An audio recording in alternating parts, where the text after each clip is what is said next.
नमस्कार दोस्तों, स्वागत है आपका मेरे चैनल पे। दोस्तों, जैसा कि आपको पता है कि इंडिया अब एयरबस के साथ में डील करने जा रहा है इंडियन एयरफोर्स के लिए C295 एयरक्राफ्ट के लिए।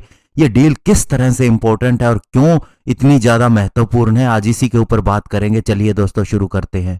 दोस्तों, इंडियन डिफेंस मिनिस्ट्री $2.5 बिलियन के साथ एयरबस के साथ अगले कुछ महीनों के अंदर एक डील साइन करेगी, जिसके तहत 56 C295 ट्रांसपोर्ट एयरक्राफ्ट खरीदे जाने हैं इंडियन एयरफोर्स के लिए। और दोस्तों, लंबे समय से पेंडिंग एक ट्विन टर्बोट्रोप ट्रांसपोर्ट एयरक्राफ्ट के लिए डील बहुत बड़ा रिलीफ लेके आएगी, न केवल यूरोपियन एरोस्पेस जायंट एयरबस के लिए, जो लंबे समय से कैंपेन कर रहा है कोई भी डिफेंस कॉन्ट्रैक्ट करने के लिए इंडिया के साथ और हमेशा फेल होता रहा है, और साथ ही इंडियन एयरफोर्स के लिए और हमारी डोमेस्टिक डिफेंस इंडस्ट्री के लिए।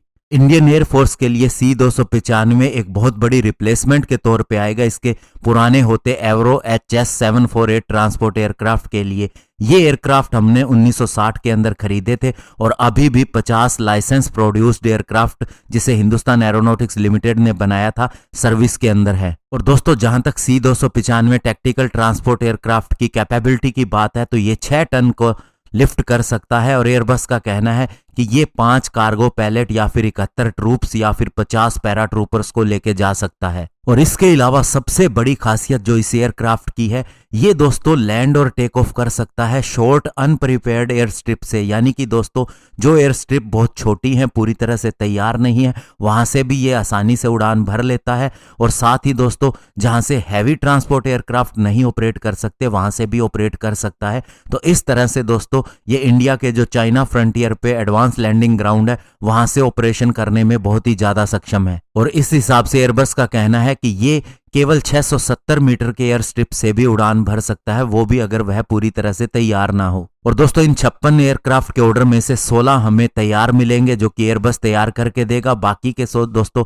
इंडिया के अंदर ही बनाए जाएंगे। और इसके लिए टाटा ग्रुप के साथ में जॉइंट वेंचर हो सकता है, क्योंकि वह इस पार्टनरशिप के लिए एयरबस के साथ में पार्टनर है। और ये हमारी डोमेस्टिक एरोस्पेस इंडस्ट्री के लिए भी बहुत अच्छा साबित होगा। और ये इस तरह की पहली डील होगी जिसके अंदर प्राइवेट कंपनी की पार्टनरशिप है।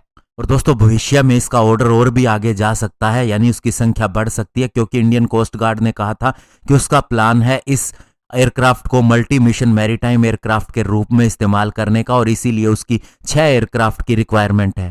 और टोटल रिक्वायरमेंट कोस्ट गार्ड की 19 तक हो सकती है नियर फ्यूचर के अंदर। और साथ ही इंडियन एयरफोर्स अगर फैसला लेती है कि वह AN-32 ट्रांसपोर्ट एयरक्राफ्ट को रिप्लेस करना चाहती है, तब भी यह संख्या और आगे बढ़ सकती है, और यह संख्या 150 तक भी जा सकती है। और ये बात दोस्तों डिर्क हॉक, जो कि chief executive officer Airbus defence और स्पेस के हैं, उन्होंने एक वेबसाइट को बताई थी। और दोस्तों, AN-32 को भी इनसे बदलना बहुत ही ज्यादा फायदे का सौदा रहेगा, क्योंकि इसके लिए हमें स्पेयर्स की बहुत ज्यादा दिक्कत आ रही है। और दूसरा सबसे बड़ा फायदा होगा, ये इकोनॉमिकल भी होगा, क्योंकि दोस्तों इसका प्रोडक्शन इंडिया में होना है, और फ्यूचर में अगर अपग्रेड होना है तो भी इसे आसानी से इंडिया में ही किया जा सकता है।